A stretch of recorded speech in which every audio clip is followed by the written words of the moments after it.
and Dylan Larkin's playing well, and Ville Husso's playing well, and we're talking about it. And guess what, guys? I don't care. I don't care if you tap out and say, oh, when are we going to talk NFL? We got all year to talk NFL. We talk NFL every single day. We're talking some hockey, and more importantly than that, we're talking Detroit Red Wings. We're talking about what it looks like. We're talking about what can they do? What should they do? What's available to them to do? All of it. We're doing it, man. We're doing it. They deserve that. They deserve that with the way they play. Can I just let's get into like a little conversation, because we started it sort of yesterday about Jacob Vrana getting called up, and I said, well, you might not see him in the lineup because it's sort of taking time, which is okay.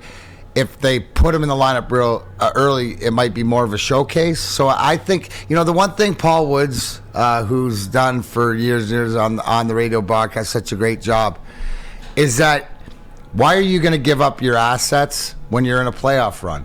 And these guys are rallying behind each other. And did you see my tweet last night? I did. I was driving home from the Oakland game yesterday. I did. And I turned on the game on the radio like I talked about.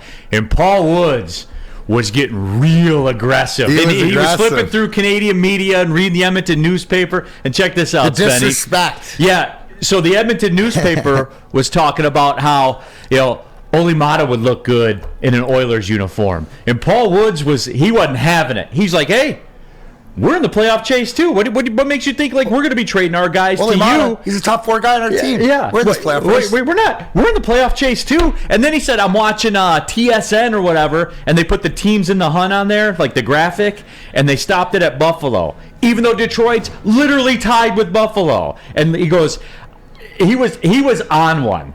And it got my juices going, man. Well, but is it, Neil? So my point of bringing that up, right? For the longest time, you might have been disliked, but you were never disrespected as a Red Wing. It's gotten so bad or whatever that on the Paul Woods got me going on this. You are looked at in the NHL, and maybe not in the guys that know, because they know what's coming, they know who's in charge, but for all the ones that don't or think that, and usually that's media people or people that don't have a clue, but the disrespect and it